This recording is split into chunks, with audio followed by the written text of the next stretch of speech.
السلام عليكم ورحمة الله وبركاته. بسم الله الرحمن الرحيم. إن الحمد لله نحمده ونستعينه ونستغفره ونعوذ بالله من شرور أنفسنا ومن سيئات أعمالنا. من يهده الله فلا مضل له ومن يضلل فلا هادي له. وأشهد أن لا إله إلا الله وحده لا شريك له وأشهد أن محمدا عبده ورسوله صلى الله تعالى عليه وعلى آله وصحبه وسلم تسليما كثيرا. أما بعد، فقد قال الإمام البخاري رحمه الله تعالى: باب البناء في السفر.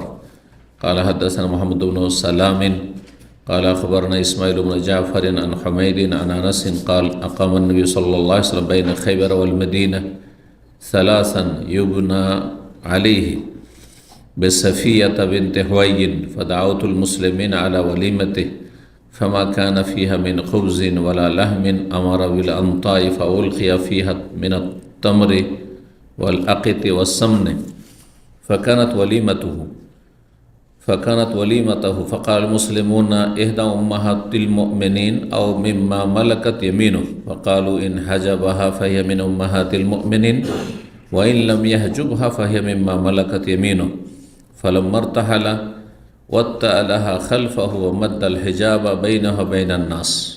সম্মানিত ভাতৃমণ্ডলী, আল্লাহ রাব্বুল আলামিনের প্রশংসা এবং প্রিয় নবী সাল্লাল্লাহু আলাইহি সাল্লামের উপর সালাতু সালামের পর আজ মঙ্গলবার 15 জিলকাদ 1446 হিজরি মোতাবেক 13 মে 2025 আমাদের ধারাবাহিক আলোচনা সহিহুল বুখারীর বিবাহ পর্ব নম্বর 16। ইমাম বুখারীর এই বিবাহ পর্বের অধ্যায় নম্বর 61। বিষয়বস্তু ইমাম বুখারী রাহিমাহুল্লাহ বলছেন বাবুল বেনায় ফিস সাফার। এই অধ্যায় হচ্ছে সফরে বাসর করা সম্পর্কে।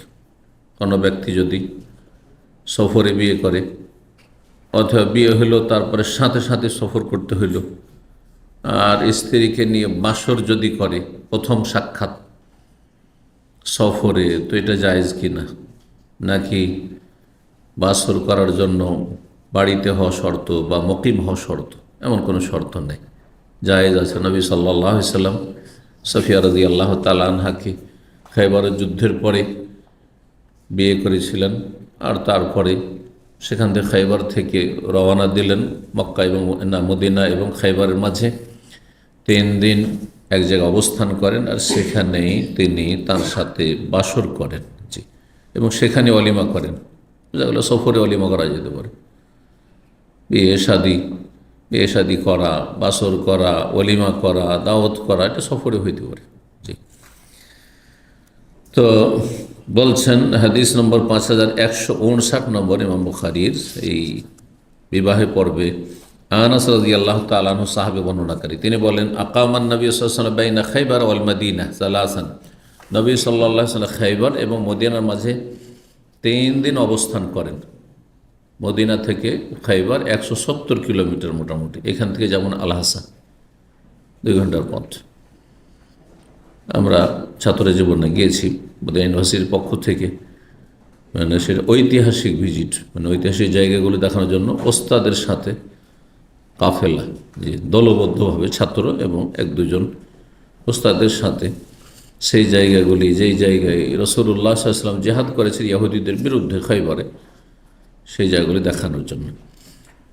তো এই খায়বার এবং খায়বারের যুদ্ধ হয়েছিল 7ম হিজরিতে। 3 দিন অবস্থান করলেন রাস্তায়। ইউবনা আলী বেসাইফিয়া বিনতে হুয়াই, এবং তিনি বাসর করলেন হুয়াইয়ের কন্যা সাফিয়া রাদিয়াল্লাহু তাআলা আনহাকে বিবাহ করে তার সাথে বাসর করলেন। তিনি ইহুদি বড় নেতা বনু নজির বংশ, যে মদিনায় প্রথম ছিল, তারপর তাদেরকে নির্বাসিত করা হয়েছিল, খায়বারে গিয়ে আশ্রয় নিয়েছিল, সেখান থেকেও তারা ষড়যন্ত্রে লিপ্ত ছিল। তারপরে খায়বারের যুদ্ধ হলো, আর তাদের সাথে একটা চুক্তি হলো, যে সেই চুক্তি সিরাতুন নবীতে বিস্তারিত আলোচনা করেছি। আর তারা যেহেতু পরাজিত হয়েছে, তাদের যারা বন্দী হওয়ার, তারা বন্দী হয়েছে পরাজিত হয়ে, তো বন্দী যারা হয়েছিল নর নারী, তাদের একজন ছিলেন সাফিয়া, তার স্বামী নিহত হয় এবং তার বাবা ছিল সেই খায়বারে ইহুদিদের বড় সর্দার নেতা। এই বন্দী হয়ে যারা আসে তাদেরকে ইসলামের শরিয়া মোতাবেক দাস এবং দাসীতে পরিণত করা হয়, কারণ তখন জেলের ব্যবস্থা করা সম্ভব ছিল না। আর আজকাল বর্তমান এত উন্নতির যুগে জেলের ব্যবস্থা হলো, জেলেও যে জুলমের শিকার, নির্যাতনের শিকার বিভিন্নভাবে, মানসিক, শারীরিক, বিভিন্ন দিক থেকে, এটা অস্বীকার করার কিছু নেই।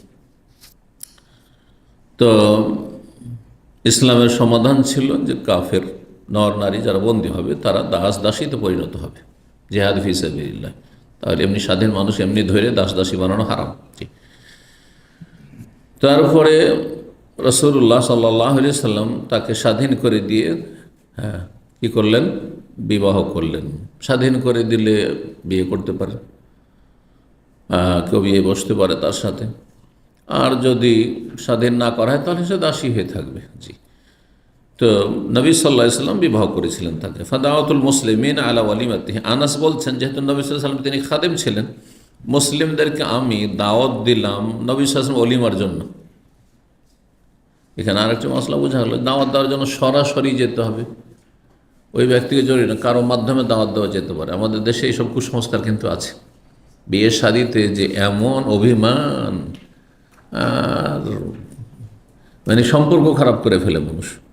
যদি বাড়ির যিনি নেতৃস্থান টেলিফোনে দাওয়াত নেবেন আমাদের দেশে, জানি না আপনাদের অঞ্চলে আছে কেন, এত কোষা টেলিফোনে দাওয়াত দেবে, আর যাবো বিয়েতে, যাবেই না, বয়কট করবে। এত জাহেল সমাজ আমাদের। আচ্ছা, সরাসরি গিয়ে দাওয়াত দিতে হবে। সরাসরি যদি আপনার 5 ভাই আছে, ছোটো ভাইকে পাঠিয়ে দেন, নিজের বাড়ির লোক পাঠিয়ে, তাও নেবে না। একটা ছোটো বাচ্চাকে পাঠিয়ে দিয়েছে, সাবার লোককে পাঠিয়ে, তারপর মানে মেন গার্জেনকে যেতে হবে, আর না হইলে তার বড় ছেলেকে যেতে হবে, দায়িত্বশীলকে যেতে হবে। মহিলাদের দাওয়াতের জন্য মহিলাকে যেতে হবে, গিয়ে পড়ে আসতে হবে বাড়ি বাড়ি গিয়ে, আত্মীয়দের আর কুটুমদের, তোমাদের বিয়ের দাওয়াত থাকলো না। এসব কুসংস্কার কিন্তু আছে আমাদের সমাজে। বিয়েতে যে কি অশান্তি আমাদের দেশে, ভুক্তভোগীরাই জানে। ওর চাইতে নিয়ামত এখানে বিয়ে দিয়ে, নিয়ামত যে এখানে যদি বিয়ে দিতে কোনো ঝামেলাই নেই, এত বিয়ে সহজ। জি, বলছেন আনাস খাদেম, নবী সাল্লাল্লাহু আলাইহি ওয়াসাল্লামের পক্ষ থেকে দাওয়াত, তাই না? খাদেম। আমাদের দেশে একটা চাকর যদি দাওয়াত দিয়ে যায়, আসবে কেউ বিয়েতে? তাহলে আমাদের সমাজে অজ্ঞতা আছে না? আমল কি করছে হাদিসের ওপর? না। তো দাওয়াত দিলাম, বলছেন আনাস, ফামা কানা ফিহা মিন খুবজিন ওয়ালা লাহমিন। সেই দাওয়াতে, ওলিমার দাওয়াতে কোনো রুটিরও ব্যবস্থা ছিল না। আর ভাত তো নবী সাল্লাল্লাহু আলাইহি ওয়াসাল্লাম জামানায় জীবনেও ছিল না। বুঝতে পারছেন না? রুটি পর্যন্ত ছিল না, ওয়ালা লাহমিন, গোস্তও ছিল না। তাহলে ছিল কি? বলছেন আমার আবিল আন্তায়, একটি চামড়া দস্তরখান ছিল, বিছিয়ে দিতে বললেন। জি, আর তাতে যার কাছে যা কিছু আছে, খেজুর, কারো কাছে পনির, মাখন, যা আছে দাও, হাজির করো সব। ফাউল কিয়াফি হামিনাত তামারে, সেখানে রাখা হইল, যার কাছে ছিল খেজুর, আর তারপরে পনির, মাখন, এসব সামান, মানে ঘিও হয়, সামান্য মানে মাখনও হয়। তো এসব রাখা হইল। ফাকানাত ওয়ালিমাতাহু, এগুলি ছিল নবী সাল্লাল্লাহু আলাইহি ওয়াসাল্লামের ওয়ালিমা। কত বরকতের ওয়ালিমা! এই একটি কথা আমি সবসময় বলি যে ওয়ালিমা যিনি দাওয়াত দিচ্ছেন তার যোগ্যতা মোতাবেক হইতে হবে, না খানেওয়ালার যোগ্যতা মোতাবেক হইতে হবে? ভাই, আমি দাওয়াত দিচ্ছি গরিব মানুষ, আমি আপনাদেরকে ডাল ভাত খাওয়াইতে পারবো। নবী সাল্লাল্লাহু আলাইহি ওয়াসাল্লাম ভাত তো, রুটিও খাইতে পারেন, ঠিক কিনা? খেজুর, আমি শুধু খেজুর খাওয়াইতে পারবো, তো আমার যোগ্যতা মধ্যে খাবো। আমি শুধু রুজ বোখারি খাওয়াইতে পারবো, ফাহাম, সৌদি আরব। বুঝতে পারছেন না? কিন্তু আপনি দাওয়াত খেতে আসবেন বড় আশা নিয়ে, রোস্ট থাকবে, ফিশ থাকবে, আর তারপরে আপনার কি থাকবে, কাবাব থাকবে, পোলাও থাকবে, আর হাতি থাকবে। আপনার মোতাবেক নাকি? আপনার পোশাক খান, না হলে চলে যান, দোয়া দিয়ে চলে যান আপনি। বুঝতে পারছেন না? আরে আমাদের দিনী ভাইদের মধ্যে এখানে এরকমটা হয়েছে, সেজন্য বলছি। দাওয়াত খেতে এসছে আজকে থেকে 5-7 বছর আগে, তারপরে খাবার কম হয়ে গেছে। আইডিয়া পাওয়া যায় না, ইসলাম সেন্টারের দাওয়াত, এতে কোনো আইডিয়া আছে? কবুতরের ঝাঁকের মধ্যে চলে এলো 200-400 হয়তো।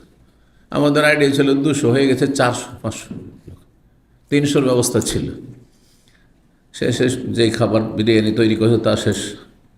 আর তারপরে তখন রোজ বুখারি সব নিয়ে এসে খাওয়ানো হইলো, তাতে লেট হইল। আর কি যে সমালোচনা এক শ্রেণীর অসৎ লোকদের পক্ষ থেকে, কথা বুঝতে পারছেন? এইরকম শ্রেণীর লোক ইসলামী সেন্টারে আসে। তো ইসলামী সেন্টারে আসলেই যে সবাই সৎ লোক আর সবাই ভালো মানুষ হয়ে গেছে, আখলাক চরিত্র ভালো হয়ে গেছে, না, জরুরি নাই। কথা বুঝতে পেরেছেন? আল্লাহ হেদায়েত দান করবে। তো ফর্মুলা মনে রাখেন, আপনিও দাওয়াত দেবেন আপনার আর্থিক যোগ্যতা মোতাবেক। আপনি কতটা খরচ করতে পারেন, আমার মোতাবেক না, যে আমি কেমন খাই। আমি যেমন খাই আমার বাসায় খাবো, নিজের ঘরে খাবো, কিন্তু আপনার বাড়িতে যখন খাবো আপনার যোগ্যতা মোতাবেক খাবো। আপনার ডাল ভাত লবণ ভাত যা জুটবে তাই দেবেন আপনি। জি। তো নবী সাল্লাল্লাহু আলাইহি ওয়ালিমা ছিল, দেখেন, খেজুর, হ্যাঁ, পনির, এগুলি। আজকাল পনির খাবে কেউ? হ্যাঁ, একমাত্র ডায়েট করার লোক হইতে পারে। জি, ফাঁকা এগুলি ওয়ালিমা ছিল। নবী মুসলিমরা বললেন তখন আপসী, মানে বলা বলি শুরু করলেন যে ইহদা উম্মাহাতিল মুমিনিন, ইনি সাফিয়া, মুমিনদের, হ্যাঁ, একজন জননী হলেন, মানে আমাদের মা হলেন, মানে নবী সাল্লাল্লাহু আলাইহি ওয়াসাল্লামের স্ত্রী হিসাবে তিনি গ্রহণ করলেন। আও মিম্মা মালাকাত ইয়ামিনুহু, নাকি তিনি তাকে দাসী হিসাবে গ্রহণ করলেন। কেন? যুদ্ধে বন্দী হয়েছে, তো যুদ্ধে বন্দী হলে দাসী করে রাখা যেতে পারে।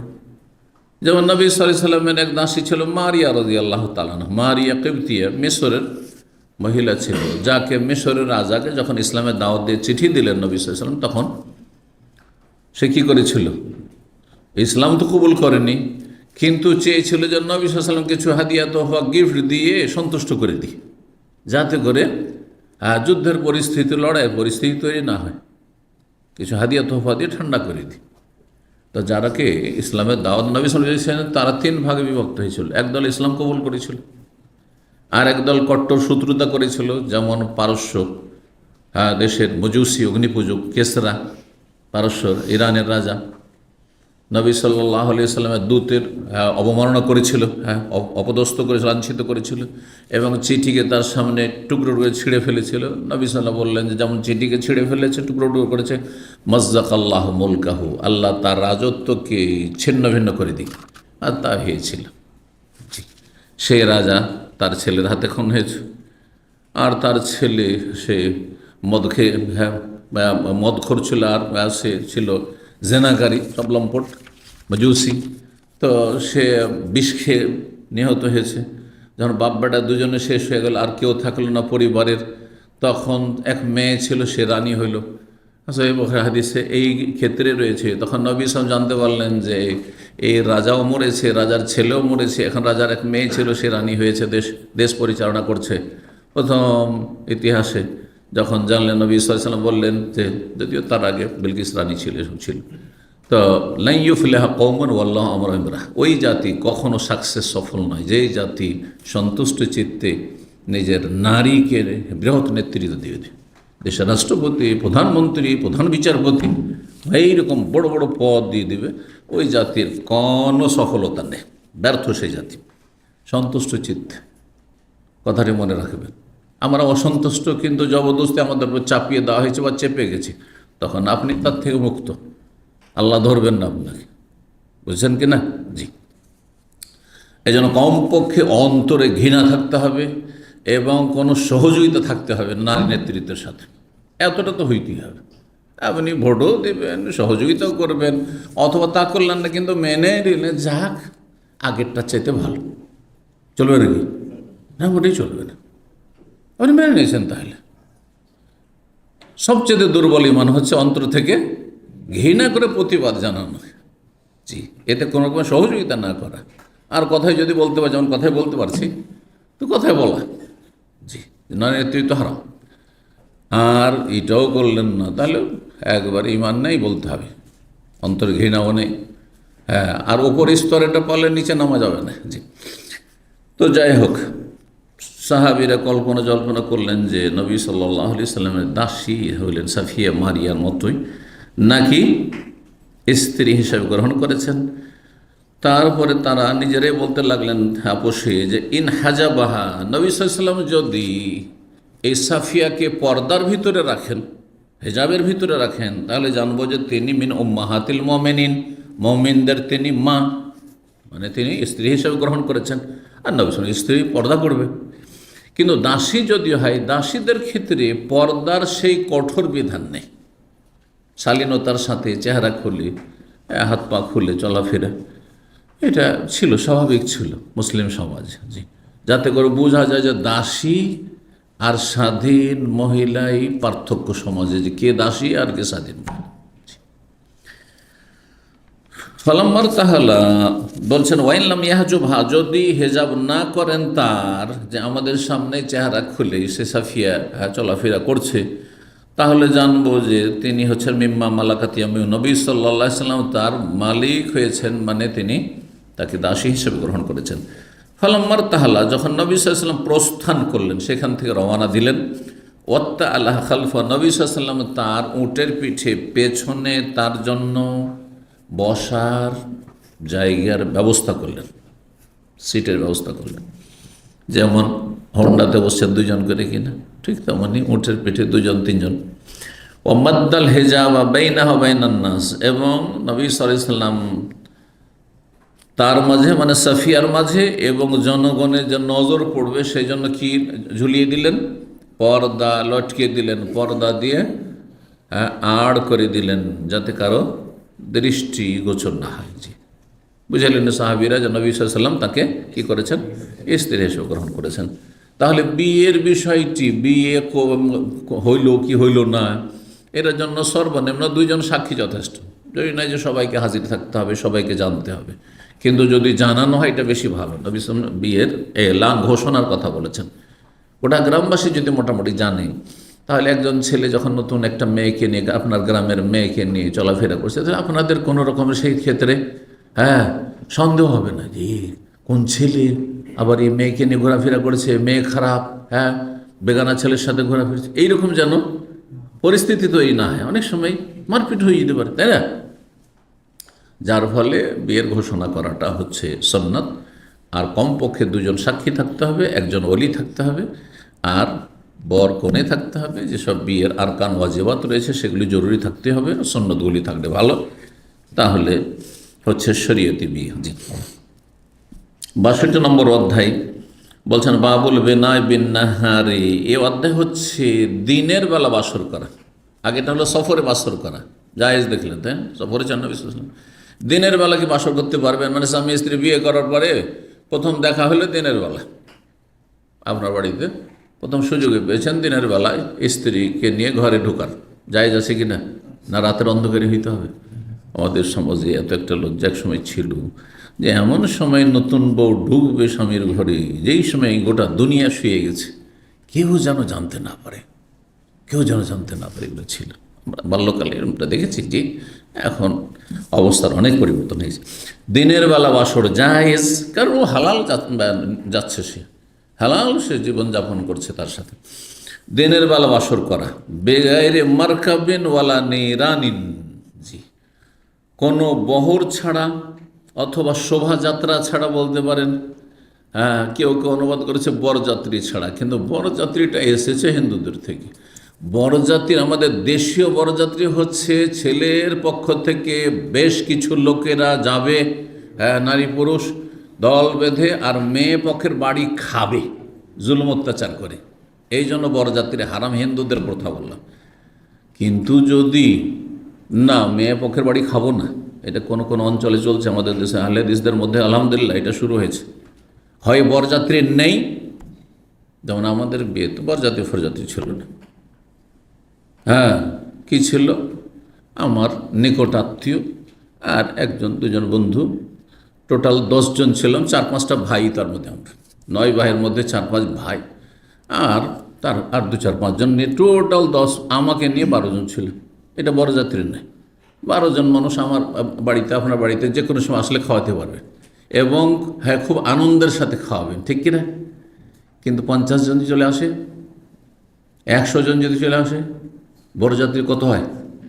50-এর নিচে তো হয় না, 100, 200, 300 হয়, হয় না? হয় না? তারও বেশি হয়। ইয়া আল্লাহ, সবগুলি রুজি তাদের হারাম, খাওয়া হারাম। যারা নিয়ে গেল ছেলেপক্ষ তারা হারাম কাজ করলো, এবং যারা খেলো তারা হারাম খেলো। এটা জায়েজ যে হঠাৎ করে আমার বাড়িতে চলে আসবেন আপনার 50 জন, আর এসে খাওয়ার সময় ধর্ণা দেবেন, দুপুরবেলা বসবে, সন্ধ্যাবেলা, রাত্রে? জায়েজ? মোটেই জায়েজ নয়। জি, আমি যতক্ষণ না ডাকবো দা। এই জন্য আপনার দাওয়াত, আপনার সাথে একজনকে নিয়ে যাওয়া হারাম, জায়েজ নয়। নবী সাল্লাল্লাহু আলাইহি ওয়াসাল্লাম মান দাখালা বিগাইরি দাওয়াতিন, বিনা দাওয়াতে কেউ যদি চলে আসে, দাখালা সারিকান ওয়া খারাজা মুগীরান, তাহলে চোর হয়ে ঢুকলো, ডাকাত হয়ে বের হইল। জি, অনেকে চলো বন্ধু আমার একটা দাওয়াত আছে, আগে অনুমতি নেন। জি, তারপর অনেক সময় অনুমতি নিতে গিয়ে আপনি তাকে লজ্জায় ফেলছেন, ও দেবেই, হ্যাঁ, মনটা খারাপ হয়, মেজাজ খারাপ হবে, তারপর আপনাকে বলবো অসুবিধা নেই, নিয়ে আসেন। তার বলবেন না, আপনার বিবেক করা উচিত। বড় ব্যক্তিত্ব যারা আছে তাদেরকে দাওয়াত দিলে খানিকটা ভিন্ন বিষয়, যে একজন বড় মানুষকে দাওয়াত দিলে ওর সাথে 2-4-5 জন চলে আসতে পারে, সেইটা আগে থেকে ওই রকম প্রস্তুতি থাকে। বাদশাহ আবদুল্লাহকে আমি মক্কাতুল মুকাররমে শুনেছিলাম। বাদশাহ আবদুল্লাহ প্রথম যখন বাদশাহ হলেন, তখন হিলটনের মালিক ছিল আব্দুর রহমান ফাকিহ, তার বাড়ি আছে আজিজিয়াতে, তো মক্কায় বলছে দাওয়াত দিলেন বাদশাহ আবদুল্লাহকে।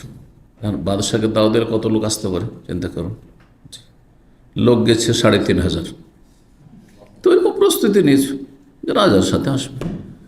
হ্যাঁ, এখন আমার যদি একেবারে এমন লোক হন যে আপনি জানছেন, তারপর একটা আইডিয়া দিতে হবে। এই নয় যে খানা দানা তৈরি হয়েছে 200 লোকের আর আপনি 1000 লোক নিয়ে চলে আসবে, চলবে না। এই বিষয়গুলি মনে রাখতে হবে। এক কথায় বরযাত্রের প্রথায় যে গিয়ে খাবেন মেয়ে পক্ষের বাড়িতে, এটা জুলম, অত্যাচার, রুজি হারাম। খাওয়া দাওয়া ছাড়া বরযাত্রী নিয়ে যান, আপনি 50 জন নিয়ে যে কবুল করে আসেন, অসুবিধা নেই। অথবা নিজের খরচে, ছেলে পক্ষ ঠিক আছে আমি নিয়ে যাচ্ছি, আমি খাওয়াবো, আমার খরচে, খানাটা আপনাদের বাড়িতে হবে, কিন্তু আমি পুরো খরচ দেবো, খাওয়ার, তাও জায়েজ হইতে পারে, জায়েজ করার রাস্তা আছে। আর না হলে না খেয়ে, আমাদের অঞ্চলে কিছু কিছু গ্রামে বিয়ে হচ্ছে, যাচ্ছে গাড়িতে করে যাচ্ছে, আর বিয়েটা পড়িয়ে নিয়ে গেল, 25-50 জন গেল, কিন্তু কেউ খেলো না, সবাই চলে আসেন, মোটেই খাবো না আমরা। আগে থেকে বলা যায় না, খাবার দাবার তৈরি করবেন না, এই খাবার জায়েজ নয়, এই কুপ্রথা আমরা উঠিয়ে দিয়েছি আলহামদুলিল্লাহ।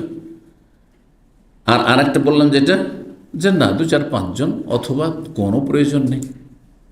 জি, আর যান বিয়ে করে চলে আসে, বুঝতে পারছেন না? জি, বিয়েকে যত হারাম মিশ্রিত করবেন, মানে হারাম কাজ যত করবেন, সে বেদাত হোক, আর নোংরামি অশ্লীলতা হোক, নারী পুরুষের একাকার হোক, আর গান বাজনা হোক, আর এই রকমের নাজায়েজ খাওয়া দাওয়া হোক, যৌতুক হোক, তত বেশি বরকত চলে যাবে, তত বেশি পারিবারিক অশান্তি হবে, যার ফলে অধিকাংশ বিয়েগুলোতে শান্তি হয় না। ছেলে মেয়ের সম্পর্ক খারাপ, হ্যাঁ, ছেলে পক্ষ মেয়ে পক্ষের সম্পর্ক খারাপ, বিয়ে টিকে না, টিকলো জাহান্নাম যেন মনে হচ্ছে এই পরিবার। জি, এর পেছনে কারণগুলি এগুলি। জি, আপনি জায়েজ তরিকা, ইসলামিক তরিকায় বিয়ে করে, তাতে বরকত আছে। তো দিনের বেলা বাসর করা বিনা কোনো শোভাযাত্রায়, দল বেঁধে গেলেন না, আপনি গেলেন একে বিয়ে করে চলে আসলেন আপনি, হ্যাঁ, এমনি মসজিদে বসলেন, আপনার মেয়ের বাবা বসছে, আর ছেলে যে কবুল করবে সে বসেছে, আর মেয়ের বাবা অনুমতি নিয়েছে মেয়ের কাছে, মেয়ের কবুল টবুল ইসলামের নেই, আর ওখানে করে বিয়েটা হয়ে গেল, একবারে 2 জন সাক্ষী আছে, ব্যাস হয়ে গেল।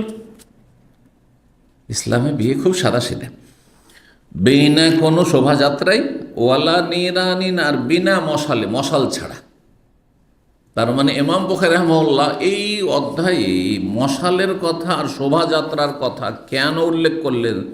তার বাড়ি ছিল বোখারা, হ্যাঁ, উজবেকিস্তান। তাহলে বোঝা যাচ্ছে যে বোখারায় ইমাম বুখারীর জামানায় বিয়ে শাদিতে দল বেঁধে যেত লোকেরা, হ্যাঁ। তো ওতে কি হতো, শোভাযাত্রা একটা হইতো, যে এর সাথে ছেলের সাথে বরের সাথে একটা দল বেঁধে যাচ্ছে। এটা ছাড়াও বিয়ে শরীয়তে আছে।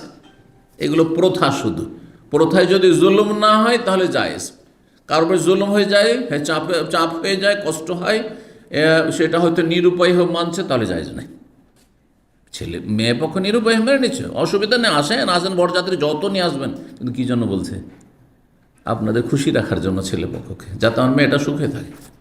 স্বাদ করে খাওয়াচ্ছে, কারো টাকা বেশি হয়ে গেছে না, মোটেই না। জি, আর কি ছিল? মশাল জ্বালানো তাহলে ছিল, হ্যাঁ, ধুমধাম করে মশাল জ্বালিয়ে, হ্যাঁ, যে বিয়ে যাচ্ছে যাতে বুঝে, এই ছিল। তো এই জন্য ইমাম বুখারী এই কথাগুলি উল্লেখ করেছেন। না হলে এগুলির কথা কোনো হাদিসে নেই। কোনো সাহাবী মশাল জ্বালিয়ে বিয়ে করেননি, কোনো সাহাবী, হ্যাঁ, আপনার দল বেঁধে গিয়ে বিয়ে করেননি। সব এমনিতে বিয়ে হয়েছে, সাধারণ বিয়ে, বিয়ের কথাবার্তা হইলো, বিয়ে হয়ে গেল। না হলে আব্দুর রহমান বিন আউফের মতো এত বিশিষ্ট আশরা মুবাশশারা অন্যত 10 জনের একজন সাহাবী বিয়ে করেছে, আর নবী সাল্লাল্লাহু আলাইহি ওয়াসাল্লাম কি খবর নেই? অথচ দাম্মামে যদি আপনাদের কারো বিয়ে হয় তো আমাকে অবশ্যই খবর থাকবে হয়তো, ঠিক না? তাহলে এটারও কোনো প্রয়োজন নেই যে আপনারা দার্সে আসছেন, আপনাদের কারো বিয়ে হবে, জোরে নাই আমাকে জানতে হবে। আর যদি না জানান তো আমি কষ্ট পাবো, মাইন্ড করবো, তো এটা আমার মূর্খামি, যে হালো তোমার, এটা ইসলামে নাই যে আমাকে জানাইতে হবে। বুঝতে পারছেন কি না? আব্দুর রহমান বিয়ে করেছে, কি ব্যাপার, দেখে খুব সুন্দর লাগছে তোমাকে, বলছে বিয়ে করেছি ইয়া রাসূলুল্লাহ। ওটা কেন জানাওনি, দাওয়াত দাওনি? বললেন না একটা অলিমা কর, কারণ শরীয়তের বিধান হচ্ছে অলিমা করা। জি, বিয়েকে সহজ করুন, কঠিন করিয়েন না, ছেলের পক্ষ থেকেও আর মেয়ের পক্ষ থেকে, তাতেই বরকত রয়েছে।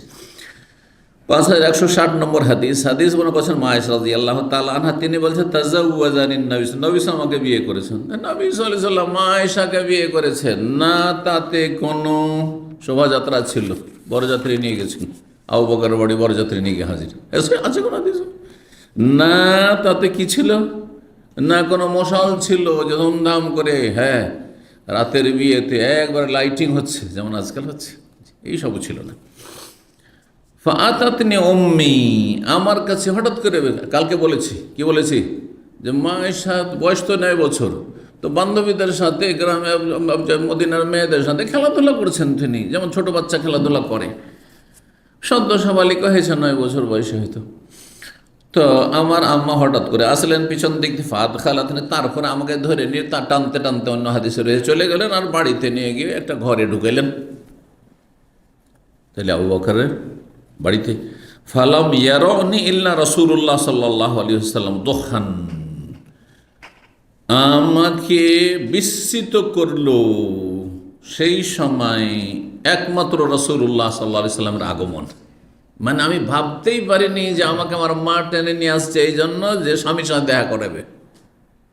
তার মানে মেয়েরও জানা ছিল না যে এখন আমার বাসর হতে যাচ্ছে, স্বামীর সাথে আমার মোলাকাত হচ্ছে। বুঝতে পারছেন না? ছোট মেয়ে, নাবালিকার বিয়েতে কোনো অসুবিধা নেই তাহলে শরীয়তে। জি, যে যারা আইন তৈরি করছে, তারা ইসলাম বিরোধী আইন তৈরি করছে যে বাল্য বিবাহ বৈধ নয়, বাল্য বিবাহ বৈধ নয়, তাদের মন গড়া ধর্ম, এগুলো মানবরচিত কথা, মানবরচিত বিধান। এগুলি মানবরচিত বিধানকে কেউ যদি প্রাধান্য দেয় যে এটি হচ্ছে সমাধান, তাহলে সেটি কুফরি হইতে পারে, আর এমনি তো গুনহার কাজ অবশ্যই। জি, তো বলছে রাসূলুল্লাহ সাল্লাল্লাহু আলাইহি ওয়াসাল্লামকে আমি দেখে বিস্মিত হয়েছি। বলছে তো আশ্চর্য, হঠাৎ করে যদি কাউকে দেখেন যার কথা কল্পনা ছিল না, তো আপনার পরিস্থিতি কেমন হয়? আরে চমকে উঠবেন আপনি, তাই না?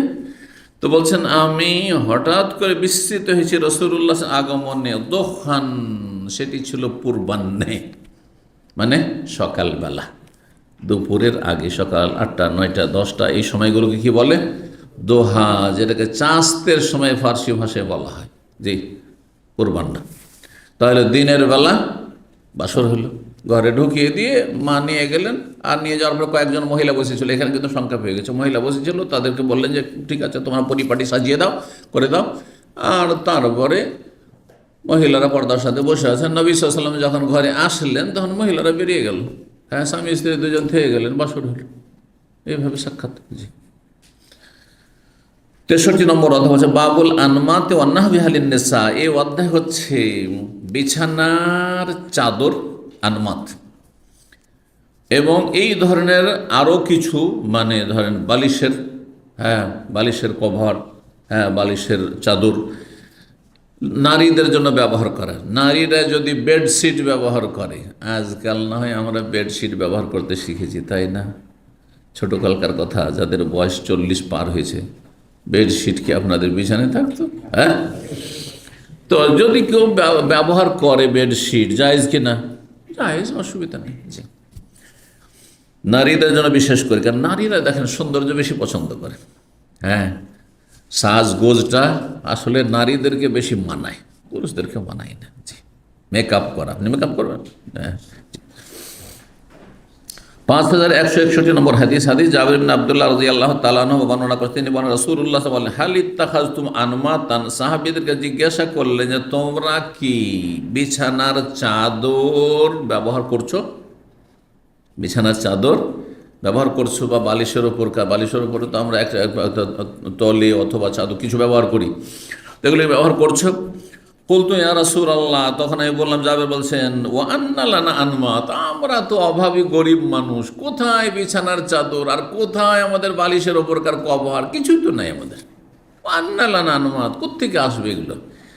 কালা, নবী বললেন ভবিষ্যৎ, ইন্নাহা সাতাকুন, শোনো খুব শীঘ্রই তোমাদের বিছানার চাদর হবে, আল বালিশের কভার হবে, আর রং বেরঙের তোমাদের কি হবে, বিছানাপত্র হবে, কত কি হবে বললেন। এই ছিল নবী সাল্লাল্লাহু আলাইহি ওয়াসাল্লাম ভবিষ্যৎবাণী। জি, 64 নম্বর অধ্যায় বলছে বাবুন নিসওয়া আল্লাতী ইউহদিনাল মারআতা ইলা যাওজিহা ওয়া দুআইহিন্না বিল বারাকাতি। এই অধ্যায় হচ্ছে যদি কিছু নারী কনেকে সাজিয়ে তার স্বামী বরের কাছে পাঠায় বা বরের কাছে পেশ করে, প্রথম তাকে কি করলো, একটু মেকআপ করে দিল, সাজগোজ করিয়ে দিল, আর তারপরে তখন কিছু মহিলারা, কাজটি মহিলারা করবে, আর তারপরে তখন তাকে সাজগোজ করে কি করলো, স্বামীর কাছে পাঠালো, প্রস্তুত করে, যেন হাদিয়া কোনো উপহার। জি, ওয়া দুআইহিন্না বিল বারাকা, এবং সেই নারীরা যদি দোয়া করে বরকতের এই দম্পতির জন্য, বর এবং কনের জন্য, সাজগোজ করে আর তারপরে প্রস্তুত করলো, আর তারপরে সেই বরকে ডাকলো, আর বর ঢুকে গেল, মহিলারা বেরিয়ে গেল, তাহলে এটা কেমন? কোনো অসুবিধা নেই। এবং তার সাথে দোয়া দিল, কি দোয়া? গতকালকে বলি সংক্ষেপে দোয়া, বারাকাল্লাহু লাকা, এতটা কমপক্ষে। জি, সহিহ বুখারীর হাদিস রয়েছে। আর আরেকটি হাদিস রয়েছে, বারাকাল্লাহু লাকা ওয়া বারাকা আলাইকা ওয়া জামা বাইনাকুমা ফি খাইর। জি, আল্লাহ তোমার জন্য বরকত দান করুন, তোমার মধ্যে বরকত দান করুন, এবং তোমাদের উভয়ের মাঝে, বর কনেতে আল্লাহ কি করুন, কনের মাঝে কি করুন, কল্যাণের সাথে আল্লাহ তোমাদেরকে সারা জীবন একসাথে রাখুন। 5162 নম্বর হাদিস, মা আয়েশা রাদিয়াল্লাহু তাআলা আনহা বর্ণনা করছেন, আন্নাহা জাফফাত ইমরাতান ইলা রাজুলিন মিনাল আনসার, তিনি সাজিয়ে পাঠিয়েছিলেন একজন মেয়েকে, কনেকে, আনসারি একজন পুরুষের কাছে। মা আয়েশা রাদিয়াল্লাহু তাআলা সাজগোজ করিয়ে দিলেন একজন মেয়েকে তার নতুন স্বামীর কাছে উঠিয়ে দেওয়ার জন্য। ফাকালা নবিয়ুল্লাহ, নবী সাল্লাল্লাহু আলাইহি ওয়াসাল্লাম তখন বললেন, আল্লাহ নবী সাল্লাল্লাহু আলাইহি ওয়াসাল্লাম বললেন, ইয়া আয়েশা, হে আয়েশা, মা কানা মাকুম লাহউন, এই বাসরের দিনে তোমাদের কিছু আনন্দ ফুর্তির ব্যবস্থা করনি? তাহলে বোঝালো বাসরের দিনে কিছু আনন্দ ফুর্তি করা, খেলাধুলা একটু, হাসি খুশি, কিন্তু মহিলারা মহিলাদের মাঝে আর পুরুষরা পুরুষদের মাঝে, নারী পুরুষ একাকার হয়ে নেয়, এটা সবসময় হারাম। নারী পুরুষ একাকার হওয়া সব জায়গায় হারাম। যেখানে যত বেশি ফিতনা তত বেশি হারাম। একমাত্র আল্লাহর ঘরে তওয়াফের সময় তারপরে নবী সাল্লাল্লাহু আলাইহি ওয়াসাল্লাম বলেছেন মহিলাদেরকে যে তোমরা কি করো, একটু পুরুষ থেকে সরে দূর দিয়ে তওয়াফ করো। উম্মে সালামা রাদিয়াল্লাহু তাআলা বলেছেন, এই জন্য মহিলারাও কাবা ঘরে গিয়ে একবারে কাবার কাছে গিয়ে বা পুরুষরা ভিড় করে আছে তার মধ্যে ঢুকে যাচ্ছে, এসব আসলে নেক মহিলা নয়। আর অধিকাংশ যাদেরকে আল্লাহ পয়সা দিয়েছে তাদের মধ্যে দিনদারির অভাব, যার ফলে সে যেখানে সেখানে ঢুকে গিয়ে পুরুষকে ধাক্কা দিতে যাচ্ছে মহিলা। ওটাই একজন দিনদার আল্লাহওয়ালি মহিলা এগুলো করতে যাবে না। আর নফল এত বেশি তওয়াফও করতে যাবে না। হারাম ফাঁকা থাকে তাহলে নফল তওয়াফ করে, আর এই ভিড়ভাড় করে পুরুষকে ধাক্কা দেওয়ার, পুরুষের ধাক্কাকে নফল তওয়াফ, এটা নফল কাজের জন্য হারাম কাজ করবেন আপনি, ধাক্কা খাবেন আপনি, ধাক্কা দেবেন, এগুলো বিষয় চিন্তা করার বিষয় রয়েছে। কারণ আমাদের দেশ থেকে যারা আসে আমি দেখেছি, তাদের সাথে কথা বলি, সুবহানাল্লাহ, একজন আমার বন্ধু মানুষ, তার নিকটাত্মীয় নিয়ে এসছে, তার স্ত্রীর সাথে আরও এক মহিলা এসছে, আরে প্রতিদিন 50টা করে তওয়াফ করছে। তাহলে এই কি? তো বলছেন না, ও নিয়ত করেছে এতটাই তওয়াফ করবো। তখন কোথায় পেলে ওই সব? আর তারপরে ধাক্কা খাচ্ছে, এরকম ডেইলি মহিলা পুরুষরা ধাক্কা খাচ্ছে, মানতেই চাই না, ও এতটা পুরা করবে, ও কোর্স পুরা করবে। বলে হারাম কাজ। তো তওয়াফ করা নফল কাজ, আর পুরুষদের সাথে ধাক্কাধাক্কি করা হারাম কাজ। নফল করার জন্য হারাম করবেন নাকি? হ্যাঁ, হারাম করবেন? দান করা কি জাকাত দান হয় ফরজ, দান করা কি নফল কাজ। আর চুরি করা হারাম কাজ। চুরি করে আর ডাকাতি করে দান করবেন নাকি? ঠিক ওই রকম। মা কানা মাহমুল্লাহন, এদের যে বিয়ে শাদী হলো আর বাসর হচ্ছে, তো এদের কোনো আনন্দ ফুর্তির ব্যবস্থাকে নেই। ফাইনাল আনসার ইউ যে বহুল্লাহ, মেয়েটি যেহেতু আনসারিদের মেয়ে, বলেন আনসারিরা কিন্তু খেলাধুলা বা আনন্দ ফুর্তি পছন্দ করে, তো একটু খেলাধুলার ব্যবস্থা থাকতো। হ্যাঁ, ছেলেরা খেলাধুলা, নাবালক ছেলেরা নাবালিক মেয়েরা একটু খেলাধুলা করতো। জি। 65 নম্বর অধ্যায় হচ্ছে বাবুল হাদিয়াতে লিল আরুস। এই অধ্যায় হচ্ছে উপঢৌকন দেওয়া, উপহার দেওয়া কাকে? দুলহা বা দুলহিনকে। আরবি ভাষায়, শুদ্ধ আরবি ভাষায় আরুস দুটোকে বলা হয়। হ্যাঁ, দুলহাকে বলা হয়, বরকেও বলা হয়, আর দুলহেনকে বা দুলহানকে, আসলে উর্দুতে দুলহান, কিন্তু বাংলাতে দেখছি দুলহেন দুলহিন লিখছে লোকেরা। তো হয় এক ভাষাতে আর এক ভাষায় গেলে একটু হেরফের হয়। যেমন আপনার একামা বাংলা বলতে দিচ্ছেন আকামা করে, বুঝতে পারছেন? জি। এশিয়া, এশিয়া আছে না? নেই, মহাদেশ এশিয়া, কিন্তু আরবিতে আসে ওটার নাম আসিয়া হয়ে গেল। এশিয়া বললে ভুল হবে, আসিয়া বলতে হবে না, বুঝছেন?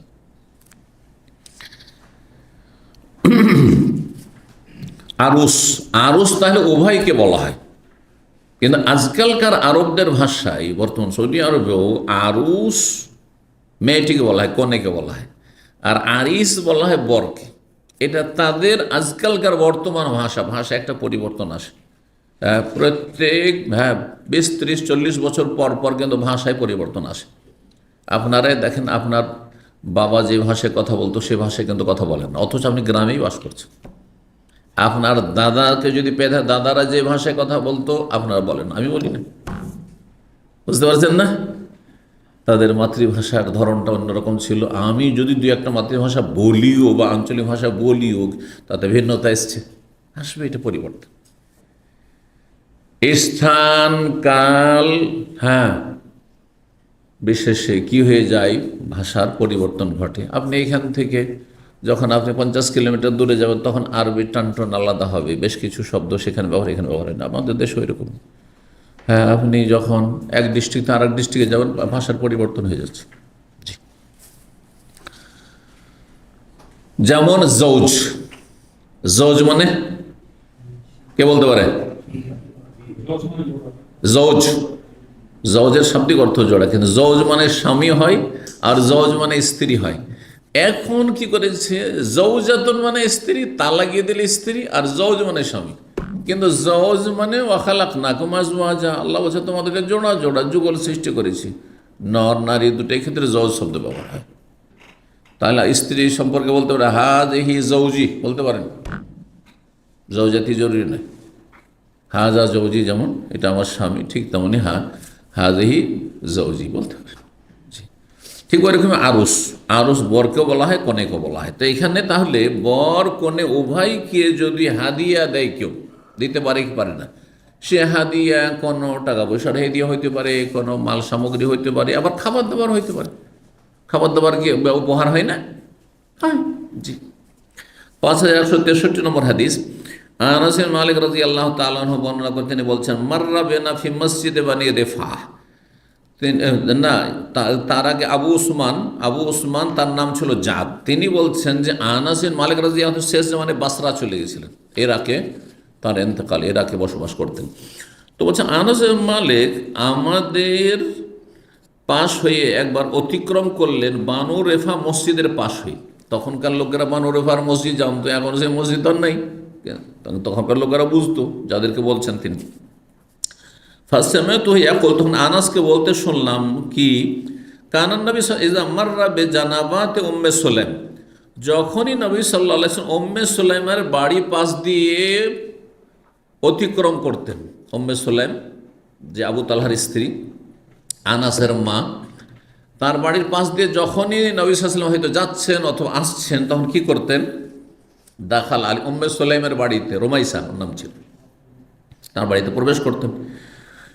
ফাসাল্লাম আলাইহিস সালাম বলতেন, ফিতনার আশঙ্কা যদি না থাকে তো মহিলা পুরুষকে সালাম দিতে পারে, পুরুষ মহিলাকে সালাম দিতে পারে, যদিও বেগানা হোক না কেন। কিন্তু ফিতনার আশঙ্কা থাকলে সেখানে বেগানা মহিলাদের সালাম দেবেন না, অথবা বেগানা মহিলা বেগানা পুরুষকে দেবে না। জি, লোকজনের সামনে যদি হয় সালাম দিতে কোনো ফিতনার আশঙ্কা আছে, কিন্তু নির্জনে যদি হয় তো নির্জনতার কারণে ফিতনার আশঙ্কা আছে। তো বলছেন যে সুম্মা কাল, তারপরে বর্ণনা করছেন, মানে এইটা ছিল অভ্যাস নবী সাল্লাল্লাহু আলাইহি ওয়াসাল্লামের, যখন উম্মে সুলাইমের সাথে এত আন্তরিকতা বা এই পরিবারের সাথে এত আন্তরিকতা ছিল নবী সাল্লাল্লাহু আলাইহি ওয়াসাল্লামের, যে নবী সাল্লাল্লাহু আলাইহি ওয়াসাল্লাম ওইখান দিয়ে গেলেই একটু তার বাড়িতে প্রবেশ করতেন, আবু তালহার বাড়িতে, আর সালাম দিতেন উম্মে সুলাইমকে। উম্মে সুলাইম বয়সিকা মহিলা ছিলেন, আনাসের মা। আগের স্বামী মারা যাওয়ার পরে তখন আবু তালহার সাথে বিয়ে হয়, মানে আনাসের বাবা আবু তালহা নয়। সুম্মা কালা, তারপরে আনাস বর্ণনা করছেন ঘটনা, কানান নবী আরুসান বে জাইনাব, নবী সাল্লাল্লাহু আলাইহি সাল্লাম জাইনাবকে বিয়ে করে দুলহা হলেন, দুলহা সাজলেন। এখানে আরুসান, নবী আরুস, তাহলে আরবরা আরুস বলছে মহিলাকে, ভাষাটা ভুল কিনা, নবীকে এখানে আরুস বলা হয়েছে, তাহলে আরুস মানে এখানে দুলহা। জাইনাবকে বিয়ে করলেন নবী সাল্লাল্লাহু আলাইহি সাল্লাম, 6 হিজরির ঘটনা। এই সময়টায় পর্দা হেজাবের বিধান নাযিল হয়েছে, মহিলাদের চেহারা ঢাকা যে ফরজ। ফাকাল উম্মে সুলাইম তখন বললেন, জানতে পারলেন যে জাইনাবকে বিয়ে করেছেন নবী সাল্লাল্লাহু, এই জাইনাব বিনতে জাহাশ ছিলেন। তো উম্মে সুলাইম তখন আনাসকে বলছেন, ছেলেকে, লাউ আহাদাইনা লিরাসূলিল্লাহ, রাসূলুল্লাহ সাল্লাল্লাহু আলাইহি সাল্লামকে যদি আমরা কোনো উপহার দিতাম, হাদিয়াতান, কোনো উপঢৌকন দিতাম তো ভালো হইতো মনে হয়। এই উপলক্ষে, বিয়ে উপলক্ষে, আনন্দের সময়, তাহলে খুশি সময় এগুলোতে হাদিয়া তোহফা দেওয়া এটা ভালো কাজ। জি, ফাকুতুল্লাহা, আনাস বলছেন তখন আমি আমার আম্মা ওইকে বললাম, উম্মে সুলাইম বললাম, ইফআলি, তাহলে করেন, কি দেবেন দেন, আমি পৌঁছে দিয়ে চলে আসবো। আমাদাত এলা তামরিন ওয়া সামনিন ওয়া আকিতিন, সুতরাং উম্মে সুলাইম তখন তার বাড়িতে কিছু খেজুর ছিল, খেজুর, ঘি, পনির এসব মিলিয়ে একটি হালুয়া প্রস্তুত করলেন, সুন্দর হালুয়া। খেজুরকে গলি সুন্দর হালুয়া, তাতে ছিল কিছু মাখন, ঘি, আর কিছু ছিল পনির, এসব মিলিয়ে। ফাত্তাখাযাত হাইসাতান ফি বুরমাতিন, একটি ডেকচিতে, বুরমা ডেকচিতে হালুয়া তৈরি করলেন, বিশেষ হালুয়া, যার নাম আরবদের কাছে হাইস ছিল বা হাইসা। ফারসালাত বিহা মাই ইলাইহি, সেটা নিয়ে আমাকে পাঠিয়ে দিলেন নবী সাল্লাল্লাহু আলাইহি ওয়াসাল্লামের কাছে, যাও নবীকে দিয়ে আসো। ফান্তালাক্তু বিহা ইলাইহি, সেটা নিয়ে আমি চললাম, সেই পুরো ডেকচি নিয়ে চললাম নবী সাল্লাল্লাহু আলাইহি ওয়াসাল্লামের কাছে। জি, ফাকাল আলী, তখন আনাস বললেন, দাহা, রেখে দাও। সোম্মা, আবার তারপর আমাকে বললেন যে উদ উলি রিজালান, কিছু মানুষকে দাওয়াত দিয়ে আস। যখন এই ডেকচিতে করে হালুয়া নিয়ে আসলে তো কিছু মানুষকে দাওয়াত দাও, সাম্মাহ, তাদের নাম উল্লেখ করে, অমক অমক অমককে দাওয়াত দিয়ে আসো। যেহেতু আনাস খাদেম নবী সাল্লাল্লাহু আলাইহি ওয়াসাল্লামের, যাও এই খেদমতটা করে আসো। ওয়াদ উলি মাল্লাকিতা, এর সাথে নাম যাদের বললাম, আর রাস্তায় যার সাথে দেখা হবে ওকে ছাড়িও না, ওকে কী করে দাওয়াত দিয়ে। তাহলে বোঝা গেল যে কাউকে হয়তো দাওয়াত দিতে যাচ্ছেন, এটা আদব, দাওয়াত দিতে যাচ্ছেন আর ওর মাঝখানে কারোর সাথে দেখা হয়ে গেল, যখন দেখা হয়ে ওদেরকে দাওয়াত দিয়ে দেন, নাহলে কী হবে, একটু মনোকষ্ট হবে। এটা মানুষের স্বভাব, যে আরে ওই আমাদের পাশ দিয়ে গেল আর ওদেরকে ডেকে নিয়ে এলো, শুনলাম যে দাওয়াত দিয়েছে, দেখা হলো তাও কিছু বললো না, ওদের বলবে না। তো যখন দেখা হয়ে গেছে তো বলেই দেন। নবী সাল্লাল্লাহু আলাইহি ওয়াসাল্লামের আদর্শ এটি।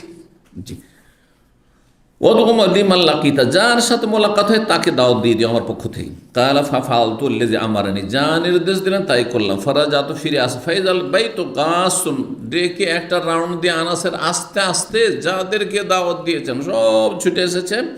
বলছেন যে দেখি যে নবী সাল্লাল্লাহু আলাইহি ওয়াসাল্লামের বাড়ি একবারে ভর্তি হয়ে গেছে মেহমানে, গাসুন বি আহলি, মানে মুমতালিউন, ফুল হয়ে গেছে, বাড়ি ভর্তি হয়ে গেছে, ছোট ঘর ছোট বাড়ি ভর্তি হয়ে গেছে।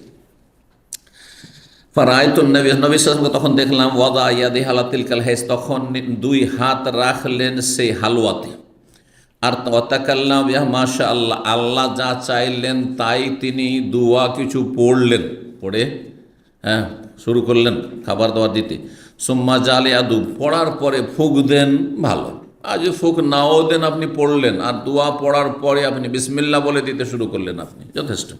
এখানে ফুঁক দেওয়ার কথা নাই, কিন্তু কেউ ফুঁক দিলে জায়েজ আছে, কারণ যখন দোয়াগুলি পড়লেন বা সূরা পড়লেন আর তারপরে ফুঁক দিলে ওর একটা তাসির আছে, প্রতিক্রিয়া আছে, ভালো।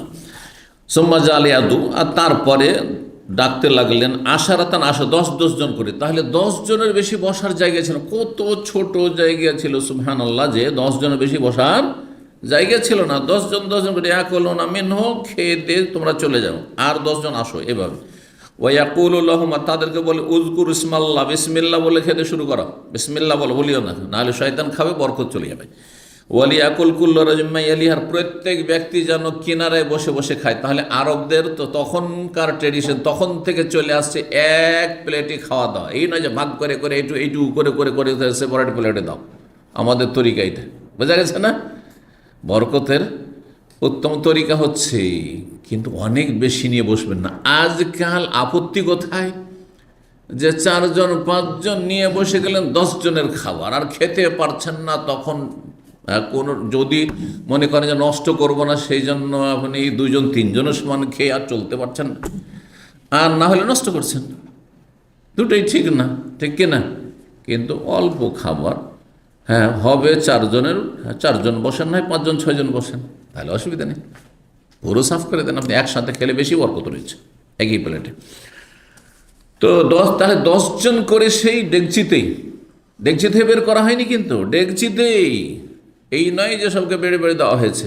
ডেকচিতে 10 জন করে বসে খাওয়ার যাও বিসমিল্লাহ বলে। আর কিনারা থেকে মাঝখানে খাবেন, কারণ মাঝখানে বরকত নাযিল হওয়ার হাদিসে রয়েছে। যারা মাঝখানে হাত দিয়ে খায় অথবা কিছু বেয়াদব আছে, দেখছি ওই দিকে এটা ভালো। এই রিয়াজের সফরে একজন বেদাতির লোক, ভাগ্যচক্র আমাদের এক দিনী ভাই, বেদাতিকে নিয়েছে, এসে বসিয়ে দিয়েছে খেতে, দাওয়াত দিয়েছে, আরও বেদাতিকে বসিয়ে দিয়েছে। আর দস্তরখান সে আপনার বাইত শরমার একবারে সে খাবার। তো তাতে কিছু কাবাব আছে, তো দেখছি যে ওই বেদাতির দিকে কাবাব যেটুকু ছিল ওটি শেষ করে দিয়েছে, ফিনিশ। আর তারপর অন্য দিকে আর একজনের দিকে আসুন, এটা জাহেল করবে, এটা কোনো জ্ঞানী মানুষ, অথবা বেয়াদব করবে, আদবওয়ালা মানুষ করবে না। আরে ওই দিক থেকে কেন টানতে যাবেন আপনি? আপনার নসিবে যেদিকে ওই দিকে খান আপনি। যদি কিছুই না থাকে তাহলে আশেপাশের লোকেরা বিবেক করবে, ওরা দেবে আপনাকে। কেন আপনি এই ছোটো লোকই করতে যাচ্ছেন এই তুচ্ছ পেটের জন্য? নিকৃষ্ট কাজ এটি। জি, তো মাঝে মাঝে বেদাতিও আমাদের দিনী ভাইদের ওসিলাতে চলে আসে, যেটা অপছন্দনীয়। এই জন্য দিনী ভাইদের উচিত যে বেদাতিকে অন্তত আমার মজলিসে না বসানো, কারণ আল্লাহর সন্তুষ্টির জন্য এবার রসুলের তরিকা জীবনযাপনের জন্য বেদাতিকে, যে নবীর তরিকা চল, তাকে আমি ঘৃণা করি। জি,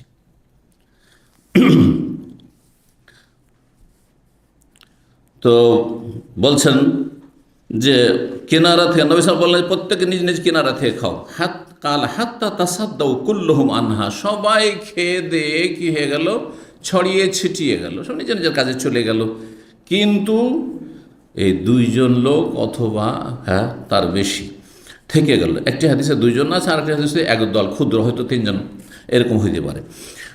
তো বলছেন ফাখারাজা মিনহুম মান খারাজা ওয়া বাকিয়া নাফারুন, যারা বেরিয়ে গেল সবাই, কিন্তু একটি ক্ষুদ্র দল থেকে গেল। ক্ষুদ্র দল সর্বনিম্ন 3 জনে হয়, কিন্তু গত দিনে হাদিস এসছে সেই স্নানে 2 জনের কথা রয়েছে। হতে পারে শেষ দিকে ওই 3 জনের মধ্যে 3 জন 4 জন ছিল, তার মধ্যে একটা একটা করে সরতে সরতে শেষে 2 জন আবার একবার লাস্টে থেকে গেছে, ওদের কথা বলা হয়েছে, এটা হইতে পারে।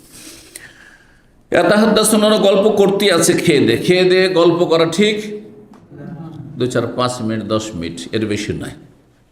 যদি আশা থাকে যে মিষ্টি খাওয়াবো, বসে থাকেন, মিষ্টি খাওয়াছেন, যে বলেছেন না একটু আছে কিছু, অথবা গ্রিন টি, আর একটু কিছু খাবো, চা খাবো, বসে আছেন যদি আশা থাকে। না হলে এমনিতে আধা ঘন্টা বসে আছেন, 1 ঘন্টা বসে আছে, খাওয়া দাওয়া শেষ রাত 10টায়, আর গল্প চলতে আছে 11টা পর্যন্ত, বাড়িওয়ালাকে কষ্ট দিচ্ছেন আপনি, ওটাই জায়েজ না এটা।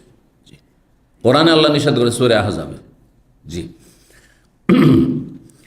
এইরকমই পাকশাক রেডি না হওয়ার ঘন্টা 2 ঘন্টা আগে চলে আসেন, এইটাও ঠিক নয়। গায়রা নাযিরিনা এনা, পাকশাকের অপেক্ষা করবে না, এসে পাকশাক হয়েছে তখন আসুন। ফাইজা তাইমতুম ফান্তাশিরু, খাওয়া দাওয়া হয়েছে, ছড়িয়ে পড়ো সেখান থেকে, বিক্ষিপ্ত যাও। হ্যাঁ, ওয়ালা মুস্তানিসিন আলি হাদিস, সেখানে গল্পর আড্ডা দিতে থাকিও না, গল্পর আসর জমায় না। ইন্না যালিকা কানা ইউজিন নবী, এতে নবী সাল্লাল্লাহু আলাইহি ওয়াসাল্লামের বাড়িতে দাওয়াত খেতে এসে এই কাজ করেছে, এতে কষ্ট হয়। সেই রকম আমার বাড়িতে এসে এরকম বসে থাকলে আমার কষ্ট হয়। বোঝা গেছে না? আপনারও কষ্ট হবে। কেন খাওয়া দাওয়া হয়েছে, ভাই চলে যান, আমার কাজ আছে, ক্লান্তি আছে, রেস্ট আছে, বাবা ডিউটি আছে, মেলা কাজ থাকতে পারে। জি।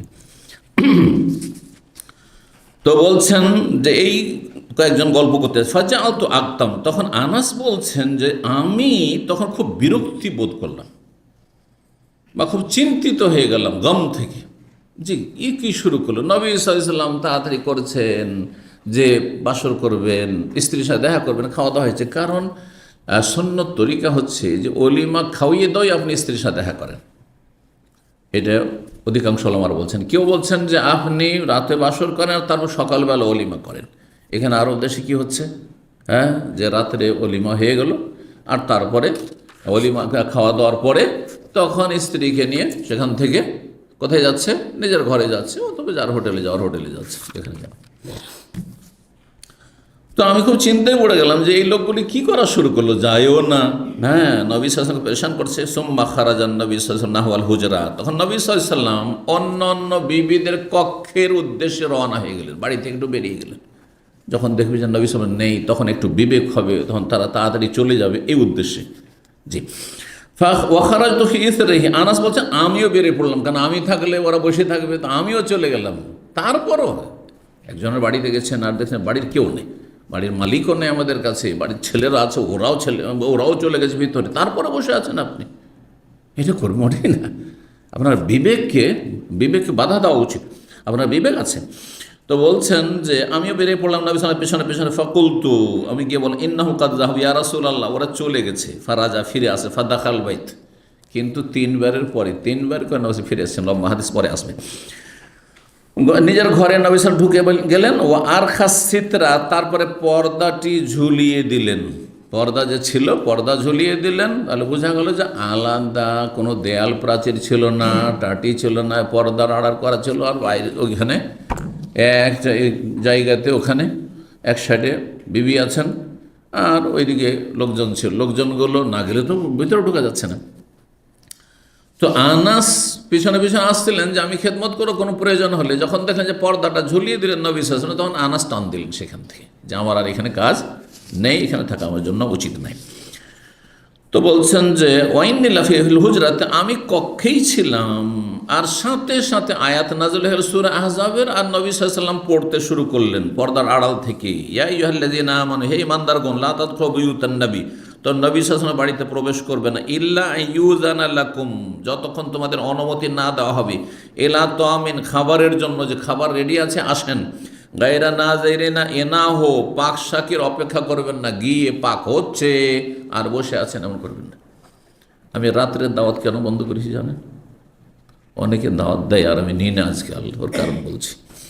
একদিন রাত 10টায় এখান থেকে বেরোলাম, সেদিন নাস্তাও করিনি, সন্ধ্যাবেলায় একটা নাস্তা করি, হ্যাঁ, তো সেই দিন ভাগ্যচক্রের নাস্তাও করিনি, হ্যাঁ, হয়নি, হয়তো ছিল না, আর আমি বাজারে নাস্তা খাই না। তো তারপরে দাওয়াত ছিল দাম্মামে, এখান থেকে মাত্র 2 কিলোমিটার দূরে। এক আমাদের দিনী ভাই ছিল, ফ্যামিলি নিয়ে থাকতো, তখন দাওয়াত করে নিতাম। আজকে থেকে 15 বছর হয়েই গেল, ঘটনা 15 বছর প্রায়। তো ওখানে যেতে যেতে 10:30 বাজলো। ভাবছি যে 10:30 বেজে আর কি, আমিই তো লেট করে এলাম, দার্স শেষ করে, বক্তব্য ছিল, তো খেতে দিয়ে দিবে হয়তো।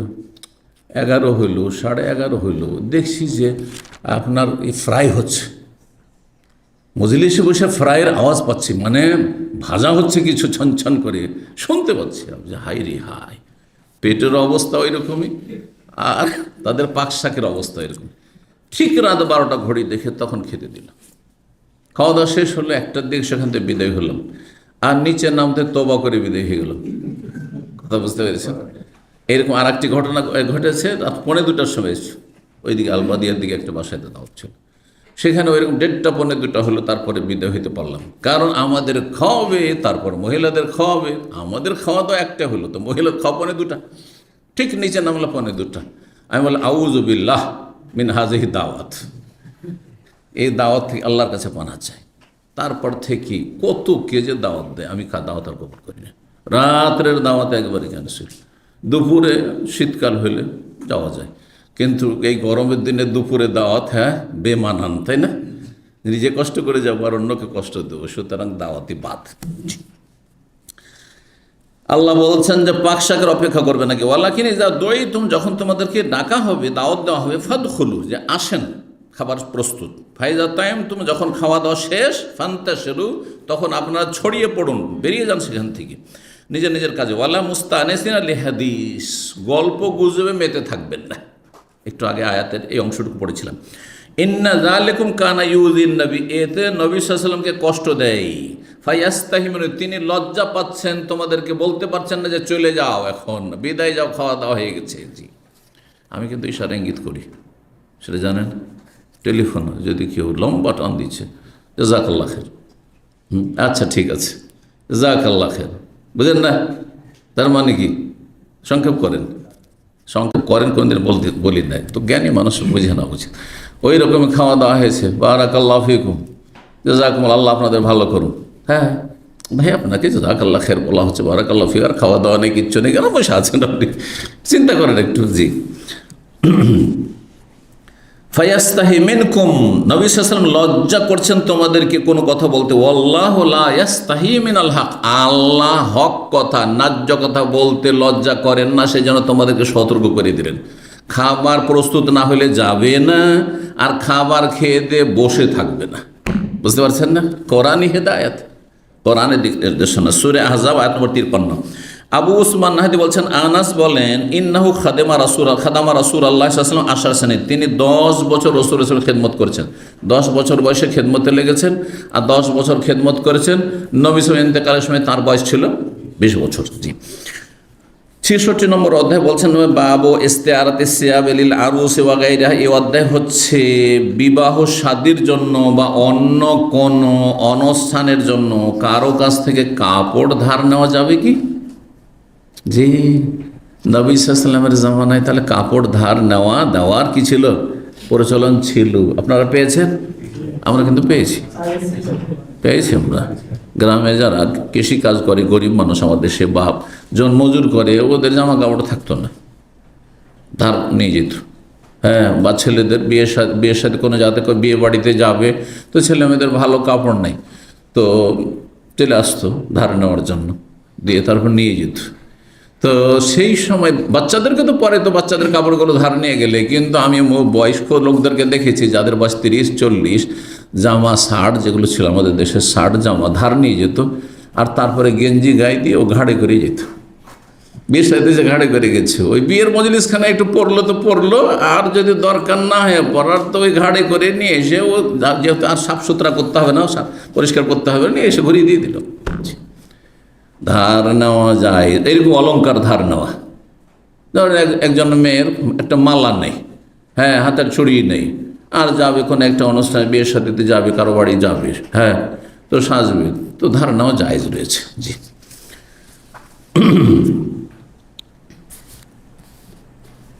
বলছেন 5164 নম্বর হাদিস, মা আয়েশা রাদিয়াল্লাহু তাআলা তিনি বলছেন, আন্নাহা ইস্তাআরাত মিন আসমা, তিনি ধার নিয়েছিলেন তার বড় বোন আসমা থেকে। নিকটাত্মীয়রাই ধার দেবে, বা খাতির থাকলে ধার দেবে, কে কাকে এমনি না। তারপর গ্রামে আলহামদুলিল্লাহ ভালো একটা ছিল আমাদের, যে আত্মীয় না হইলো অনাত্মীয় হইলো গরিবদেরকে ধার দেওয়া, এটা প্রচুর। কিন্তু দামি জিনিস তো আর ধার দেবেন নাকি? হ্যাঁ, সোনা দানা থেকেও ধার দেবে না, গয়না দেবে না, তো গয়না দেবেন আপনি নিকটাত্মীয় বিশ্বস্ত। আসমার কাছ থেকে ধার নিয়েছিলেন কেলাদাতের একটি মালা, আর তারপরে নবী সাল্লাল্লাহু আলাইহি ওয়াসাল্লামের সাথে সফরে গেছিল, ফাহালাকাত, কিন্তু সেটি কি হয়ে গেছিল? হারিয়ে গেছিল। হালাক হওয়া মানে ধ্বংস হওয়া নয়, তাহলে সবসময় হালাক হওয়া মানে হারিয়ে যাওয়া হয়, হালাক হওয়া মানে মারা যাওয়া হয়। যদি প্রাণী হয় তবে মারা যাওয়া হয়, আর আল্লাহর দুশ্মন হইলে ধ্বংস হওয়া হয়, তখন ক্ষেত্র বিশেষে। আজ কোনো মাল সামগ্রী হয় তাহলে সেটি হারিয়ে যাওয়া। এখানে সে মালাটি কী হয়েছিল? বলে ধ্বংস হয়ে গেছিল, হারিয়ে গেছিল। জি, দা ফারসালা রাসূলুল্লাহ নাসামিন আসাবি, তখন রাসূলুল্লাহ সাল্লাল্লাহু আলাইহি ওয়াসাল্লাম তার সাহাবায়ে কেরামদের কয়েকজনকে পাঠিয়ে দিয়েছিলেন ফি তলাবিহা, সেটা তলাশ করার জন্য মাঠে ময়দানে, যেখানে মা আয়েশা রাদিয়াল্লাহু তাআলা আনহা একটু শৌচকার্য সম্পাদনের জন্য নেমেছিলেন, আর কোথায় ছিঁড়ে পড়ে গেছে। ফাদরাকাতহুমুস সালাহ, আর সেই সময় সালাতের সময় হয়ে গেছে, ফজর, সূর্য উঠে যাবে, আর এমন জায়গায় এ মালা হারিয়ে গেছে যেখানে পানি এনে নিজের কাছেও পানি এনে যে উজু করবেন। সুবহানাল্লাহ, এরকম পরিস্থিতি মরুভূমিতে। ফাসাল্লাহ বিগাইরি উযুর, বিনা উযুতে সাহাবায়ে কেরাম নামাজ পড়লেন, কারণ তায়াম্মুমের বিধানও নাজিল হয়নি তখন। তায়াম্মুমের বিধান থাকলে না তায়াম্মুম করবে, পানি নেই মানে উযু নেই, উযু নেই তো কি করতে হবে? নামাজ তো পড়তে হবে। নাকি আজকালকার এক বেনামাজিদের মতো, আজকাল আমাদের সমাজের বেনামাজিদেরকে যদি বলে নামাজ পড়েন ভাই, তো বলছে কাপড় খারাপ। হ্যাঁ, তো একজন আমাদের দেশে কিছু কিছু আলেম একটু লজ্জা কম থাকে, ওদের কথা নকল তো করা যায়, তাই না? আমি নিজের না বললে ওদের কথা নকল করলাম, করা যায় কি যায় না? তো বক্তারা এগুলো কিন্তু আমার দেশে বলতে পারে, বলছে মহিলাদের তো মাসে 7 দিন 8 দিনই কাপড় খারাপ থাকে, কিন্তু বেনামাজিদের কাপড় সারা জীবনই খারাপ থাকে। বুঝতে পারছেন না? জি, আল্লাহ হেদায়েত করুক এসব বেনামাজিকে। বাহানা। আমাদের বাড়ি এক মেহমান এসছে, আমার চাচতো মামা, বেনামাজি। তো আমার আব্বার কাজ ছিল জাপানি দিয়ায়, পানি দিতে গেছে, মামা পানি লাগবে না, আসরের সময় উজু করেন। বুঝলেন? না না, আমি নামাজটা পড়ি, তো পানি লাগবে না। ছোট তখন আমি 12 বছর বয়স। তো আমার আব্বাকে গিয়ে বললেন যে পানি লাগবে না, বলছে। আমার আব্বা চলে এসছে, তারপর যে উজু করো, তো সে আমি নামাজ, কাপড় খারাপ, তো যে অসুবিধা নেই, কাপড় দিয়েছি, কাপড় বদল। আস্তাগফিরুল্লাহ, বেনামাজি আল্লাহ হেদায়েত করুক। সে নিজেই বুঝে না যে আমি জাহান্নামে যাচ্ছি। পরকালে বিশ্বাস তাহলে কাজ করে। হাসর মাঠে প্রথম প্রশ্ন কি হবে? নামাজ, নামাজ, নামাজে ফেল, সবইতে ফেল। তো যাই হোক, বলছেন যে নবী সাল্লাল্লাহু আলাইহি ওয়াসাল্লাম এবং সাহাবাগণ সবাই বেরো উজুতে নামাজ পড়েন। ফালাম্মা আতাউন নবী সাল্লাল্লাহু কাছে যখন তারা আসলেন, শাকাউ যালিকা ইলাইহি, অভিযোগ করলে, ইয়া রাসূলুল্লাহ, আমরা এমন জায়গাতে থেমে যেতে বাধ্য হইলাম যেখানে না আছে আমাদের কাছে পানি, না আছে এলাকায় পানি, কি করব? ফানাজালাত আয়াতুম, সাথে সাথে তায়াম্মুমের আয়াত নাজিল হয়ে গেল। তায়াম্মুমের আয়াত নাজিল হয়ে গেল। যারা আউয়াল ওয়াক্তে পড়ে নিয়েছে, বিনা উযুতে পড়ে নিয়েছে, যারা বিলম্ব করেছে তায়াম্মুমের আয়াত পেয়েছে। ওসাইদ বিন হুযায়র রাদিয়াল্লাহু তাআলা আনসারী প্রখ্যাত সাহেব বললেন, জাযাকিল্লাহু খাইরান, কাকে সম্বোধন করে? মা আয়েশাকে। আল্লাহ আপনাকে উত্তম প্রতিদান দিক, আল্লাহ আপনার ভালো করুক। কেন? অথচ আমাদেরকে ডিস্টার্ব করলেন, এই জায়গাতে থামিয়ে দিলেন, তাই না? কিন্তু হিতে যে বিপরীত হয়, এবং বা হিতে বিপরীত উল্টা কথা হইল, অকল্যাণে কল্যাণ থাকে। হ্যাঁ, করোনার মহামারীতে কি ছিল? করুণা ছিল, বহু করুণা ছিল, ছিল কি ছিল না? এই অনলাইন যে সব কিছু, আর লাইন লাগাইতে হয় না, এই নিয়ামতে করোনাতে আসছে কিন্তু। হ্যাঁ, ঠিক কিনা? যত একামার কাজ ঘরে বসে বসে সব হয়ে যাচ্ছে। না হলে এক সময় সকাল 6টাতে লাইন দিত, জোহর পর্যন্ত হইল না, লাইনে থাকলাম, নামাজ পড়েছে, আবার লাইন 2টা পর্যন্ত, এমনও হয়েছে আমাদের বাচ্চাদের একামার জন্য। কিন্তু এখন কি সব কিছু আপনি বাসাতে বসে বসেই করেন। একটা উদাহরণ দিলাম, বহু এরকম উদাহরণ রয়েছে। তো বালা মুসিবতে কল্যাণ থাকে, অনেক সময় বালা মুসিবতেও বিভিন্ন রকমের কল্যাণ থাকে দিন দুনিয়ার। আল্লাহ আপনার ভালো করুন। কি জন্য দোয়া দিলেন? ফাওয়াল্লাহি, আল্লাহর কসম করে, মা নাজালা বেকে আমরুন কাত্তু, আপনার ওপর যে কোনো রকমের বিপদ নেমে এসেছে, ইল্লা জানাল্লাহু লাকা মিনহু মাখরাজান, আল্লাহ আপনার জন্য সেখানে কি করেছেন? স্বস্তির, বিপদ মুক্তির ব্যবস্থা করেছেন। আল্লাহ আপনার জন্য বিপদ মুক্তির, আপনাকেও আল্লাহ বিপদ মুক্ত করেছেন। ওয়া জাআলা লিল মুসলিমিনা ফিহি বারাকা, আর মুসলিমদের তাতে বরকত দিয়েছেন। তাহলে বোঝা গেল তার আগে আরো কোনো ঘটনা ঘটেছিল। মা আয়েশা রাদিয়াল্লাহু তাআলা এক ভাগ্য, 2বার করে হার হারিয়েছে, 2বার করে মালা হারিয়েছে। একবার মালা হারিয়েছে, আর তারপরে তিনি মালা তলাশ করতে চলে গেছেন দূরে। হ্যাঁ, আর নবী সাল্লাল্লাহু আলাইহি ওয়াসাল্লাম ভাবছেন যে ওই এতে আছে, সাহাবীরা ভেবেছেন যে আছে, সেই হাওদার ভিতরে আছে, পালকির ভিতরে, হালকা মানুষ, পাতলা মানুষ, বুঝতেই পারেনি। কয়েকজনে উঠিয়ে ওটের পিঠে চাপিয়ে দিয়েছে, খালি হাওদা নিয়ে চলে আসে, ওট এমনি চলতে আছে, মায়ের সাথে হয়ে গেছে।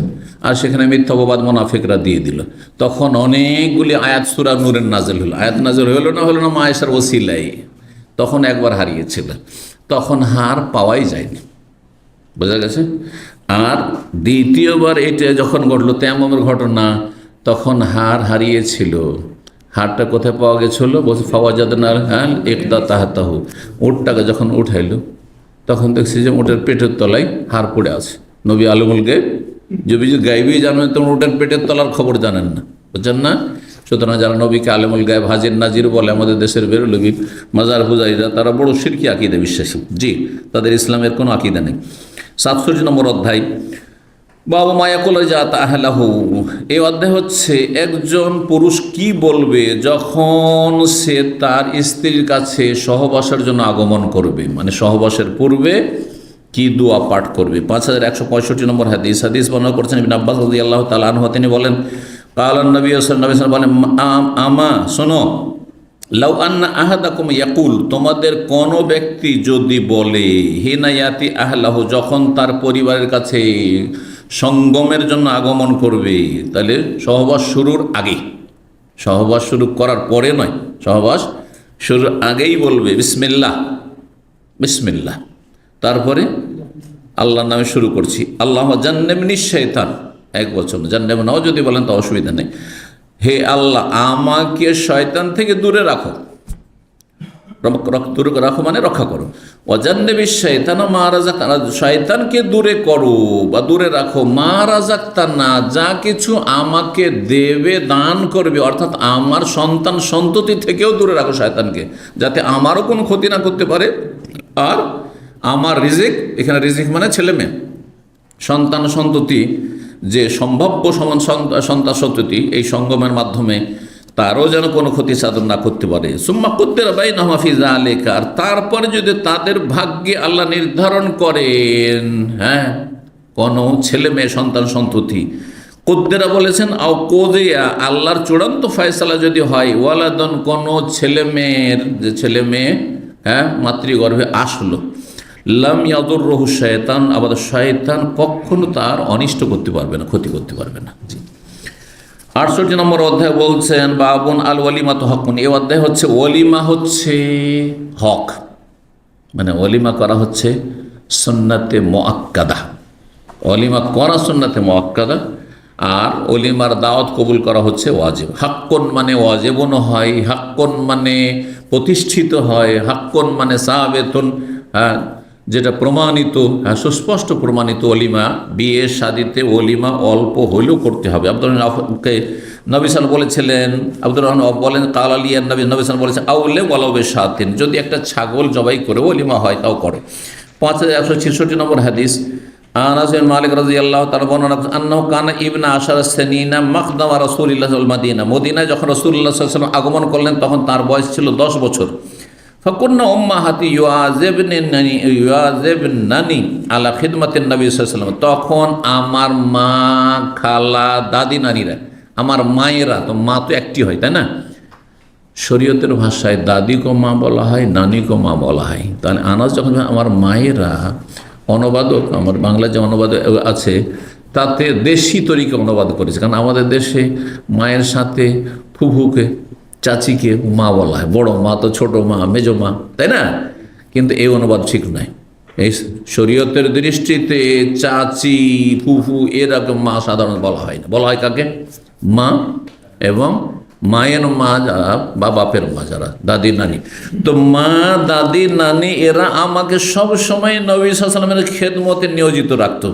ফাকাদাম খাদাম তো আশারা শ্রেণী, 10 বছর খেদমত করেছি নবী সাল্লাল্লাহু আলাইহি ওয়াসাল্লাম। অতুফিয়ান নবী সাল্লাল্লাহু ইন্তেকাল যখন করেন, ওয়ানা ইবনা 20 সানা, তখন আমি 20 বছর বয়সের ছিলাম।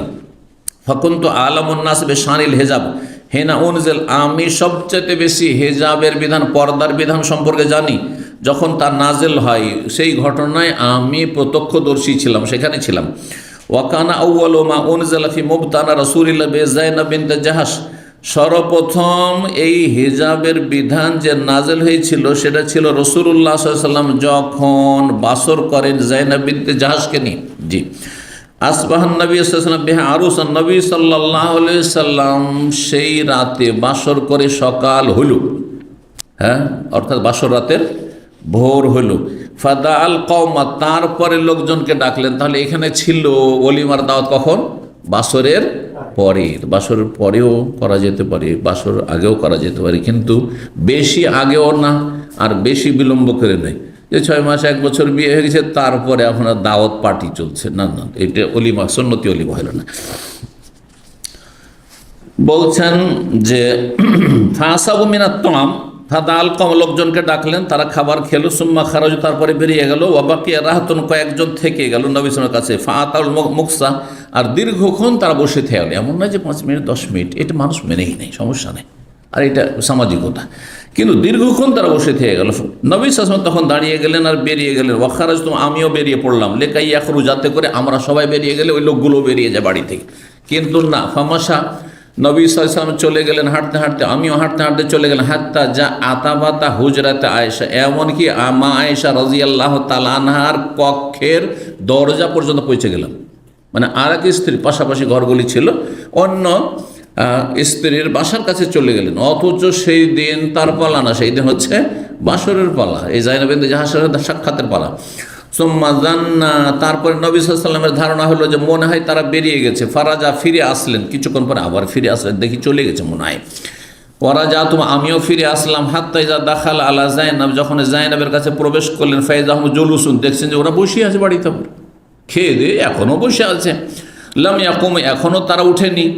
নবী সাল্লাল্লাহু আবার ফিরে চলে গেলেন দরজা থেকে, ওয়ারাজা মাহু, আমিও তার সাথে ফিরে চলে গেলাম, হাত্তা ইজা বালাগা আতবাতা হুজরাত আয়েশা, আয়েশা রাদিয়াল্লাহু তাআলা আনহা দরজার কাছে, কক্ষের দরজার কাছে যখন চলে গেলেন, আর ভাবলেন যে এখন তো বেশ কিছুক্ষণ হয়ে গেছে, হয়তো তারা বেরিয়ে পড়ল, ফিরে আসলেন, রাজা তো তার সাথে আমিও ফিরে আসলাম, ফাইজাহুম কাদ খারাজু, পরে এসে দেখি এখন বেরিয়েছে তারা, এতক্ষণে তারা বাড়ি থেকে বেরিয়েছে। ফাজার আবার নবী বাইনাহু বিসিত্রে, নবী সাল্লাল্লাহু আলাইহি ওয়াসাল্লাম আমার মাঝে এবং তার মাঝে একটি পর্দা ঝুলিয়ে দিলেন, আর তাহলে পর্দাটা উপরে রাখা ছিল, যেমন উঠিয়ে রাখি আমরা, মুড়িয়ে ভাঁজ করে, তারপরে সেটা ফেলে দিলেন। ওয়া উনজিলাল হিজাব, সেই সময় হিজাবের বিধান নাজিল হয়, হিজাবের সূরা আহজাবের আয়াতগুলি নাজিল হয়। এখানেই আজকের আলোচনা শেষ করি। ওয়া জাযাকুমুল্লাহু খাইরান, ওয়া সাল্লাল্লাহু আলা মুহাম্মদ ওয়া আলা আলিহি ওয়া সাহবিহি আজমাইন।